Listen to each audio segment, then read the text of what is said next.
আওয়ামী লীগের শাসনামলে গুম করে বছরের পর বছর নির্যাতনের আরেক মামলায় আন্তর্জাতিক অপরাধ ট্রাইব্যুনালে হাজির করা হয়েছে সেনা কর্মকর্তা জিয়াউল আহসানকে। এই মামলার প্রধান আসামি শেখ হাসিনা। আরও জানাতে ট্রাইব্যুনাল চত্বর থেকে যোগ দিয়েছেন আমাদের সহকর্মী জাহিদুল বাশার। জিয়াউল আহসানকে কখন ট্রাইব্যুনালে হাজির করা হয়েছে, এখন পর্যন্ত সবশেষ কি তথ্য জানতে পেরেছেন? দেখুন, জিয়াউল আহসান তিনি সাবেক মেজর জেনারেল এবং এনটিএমসি অর্থাৎ যেখান থেকে যেই সেন্টার থেকে এই গোপনে বিভিন্ন জনের অডিও কলগুলো রেকর্ড করা হতো, এমনকি শেখ হাসিনার যেই কলগুলো এই আদালতে তার মামলার অন্যতম প্রমাণ হিসেবে তিনি যে মারণাস্ত্র ব্যবহারের নির্দেশনা দিয়েছিলেন হাসানুল হক ইনুর সাথে, তাপসের সাথে কথার সময় হেলিকপ্টার থেকে বোমা ফেলার কথা বলেছিলেন, যেই ফোনালাপগুলোতে এই আদালতে শোনা গেছে, যেগুলোর ফরেন্সিক সার্টিফাইড, সেই ফোনালাপগুলো কিন্তু এনটিএমসিতেই রেকর্ড করা হয়েছিল এই জিয়াউল আহসানের সময়ে। তিনি সেই এনটিএমসির সাবেক মহাপরিচালক মেজর জেনারেল জিয়াউল আহসান, একই সাথে তার বিরুদ্ধে যেই গুমের অভিযোগ আজকে এবং যেই মামলায় তিনি আজকে আদালতে এসছেন, সেই মামলা কিন্তু মূলত তার বিরুদ্ধে অভিযোগ তিনি যখন র্যাবে ছিলেন সেই সময়ের কিন্তু অনেক অভিযোগ রয়েছে তার বিরুদ্ধে। যাই হোক, তো সেই মামলা এটির বলতে গেলে গুমের তৃতীয় আরেকটি মামলা। সেই মামলায় তাকে কিছুক্ষণ আগে আদালতে আনা হয়েছে এবং সেখান থেকে এই 5-6 মিনিট আগে তাকে আদালতে তোলা হয়েছে। আমি এই 2-3 মিনিট আগে এসেছি, এখনও আদালত বসেনি। 2-1 মিনিটের ভেতরে হয়তো আদালত বসে যাবে।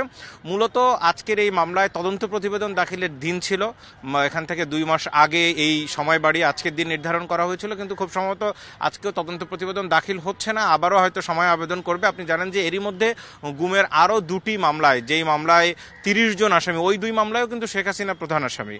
তো সেই মামলায় গত বুধবার গ্রেপ্তার 13 জন সামরিক কর্মকর্তাকে, সেনা কর্মকর্তাকে, তাদের কিন্তু কারাগারে পাঠানো হয়েছে।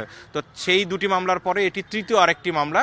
সেই মামলায় জিয়াউল আহসানকে আনা হয়েছে। আরেকটি বিষয়, গুমের যেই 2 মামলার কথা বলছিলাম, ওই মামলায় সেনাবাহিনীর সদস্য সহ আসামিদের পরবর্তী যেই শুনানির তারিখ, সেটি কিন্তু 20 নভেম্বর দেওয়া হয়েছিল।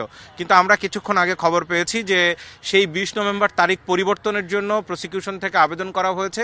এই কিছুক্ষণ আগে চিফ প্রসিকিউটর তাজুল ইসলামের সাথে আমার কথা হয়েছে, তিনি বলেছেন আজকে হয়তো নতুন কোনো দিন নির্ধারণ আদালত করতে পারেন। এইখানে ঠিক কী কারণে পরিবর্তন, সে বিষয়টি এখন আমরা জানি না। তবে আরেকটি বিষয়, যে জানেন যে শেখ হাসিনার একটি সবচেয়ে গুরুত্বপূর্ণ যে মামলাটি, জুলাই আন্দোলনের দমন পীড়নের অভিযোগে তার বিরুদ্ধে যে সুনির্দিষ্ট 5টি অভিযোগে তিনি সহ 3 জনের বিরুদ্ধে যেই মামলার বিচারিক কার্যক্রম শেষ, এই মামলার রায় ঘোষণা কবে হবে সেই দিনটি কিন্তু 13 নভেম্বর জানা যাবে আদালত। সুতরাং 20 নভেম্বর আবার 13 নভেম্বরের পরপরই কাছাকাছি সময় এসে যায়। এখন এটি ওই সময়ের কাছাকাছি সময়, সেটি আমরা ধারণা করছি, কিন্তু অন্য কোনো কারণ আছে কিনা সেটি কিছুক্ষণের মধ্যেই চিফ প্রসিকিউটর বা প্রসিকিউশন থেকে আমরা জানতে পারবো কেন ওই তারিখ পরিবর্তন করা হচ্ছে। যাই হোক, এই ছিল গুম সংক্রান্ত মামলার আরেকটি বিষয়, সেটি হচ্ছে যে চাংখারপুলের যেই 6 হত্যাকাণ্ড, শহীদ আনাস সহ, এই চাংখারপুলের হত্যাকাণ্ড কিন্তু ঘটেছিল 2024 সালের 5 আগস্ট। ঠিক শেখ হাসিনা যে সময় ক্ষমতাচ্যুত হন বা গণভবন ছেড়ে চলে যান, তার সময় অর্থাৎ 11:30টা থেকে দুপুরের মধ্যে এই সময় 6 জনকে পুলিশের গুলিতে হত্যার অভিযোগ আনা হয়েছে। সেই মামলার আজকে 20তম সাক্ষীর সাক্ষ্য গ্রহণ হবে। এই সাক্ষ্য গ্রহণ, এই জিয়াউল আহসানের মামলাটির কার্যক্রম শেষের পরেই মূলত চাংখারপুলের সাক্ষ্য গ্রহণ শুরু হবে। দেখুন, মোটামুটি চিফ প্রসিকিউটর সহ অন্যান্য প্রসিকিউশন কিন্তু আমাদের সাথে যখন কথা হয়েছে বা বিভিন্ন সময় প্রশ্নের উত্তরে তারা জানিয়েছেন মোটামুটি ডিসেম্বরের মধ্যে বেশ কয়েকটি মামলার রায় হতে পারে। তার মধ্যে শেখ হাসিনার যে মূল মামলা, সেটি তো এর মধ্যে বিচারিক কার্যক্রম শেষ, শুধু রায়ের অপেক্ষায় রয়েছে। এই চাংখারপুলের মামলারও সাক্ষ্য গ্রহণ খুব শীঘ্রই শেষ হয়ে যাবে, সেই মামলাটিও প্রায় রায়ের পর্যায়ে চলে যাবে। এছাড়া আশুলিয়ায় 6 মরদেহ পোড়ানোর মামলা আছে, সেটিরও সাক্ষ্য গ্রহণ অনেক দূরে গিয়ে গেছে। তারপরে থাকে শুধু যুক্তিতর্ক উপস্থাপন।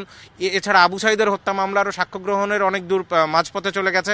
সুতরাং এই 3-4টি মামলা কিন্তু এই চলতি বছরের মধ্যে রায়ের দিকে যেতে পারে সেরকম আভাস দিয়েছেন, এবং আমরা যেটি হিসাব নিকাশ করে দেখছি সেটি খুবই সম্ভব।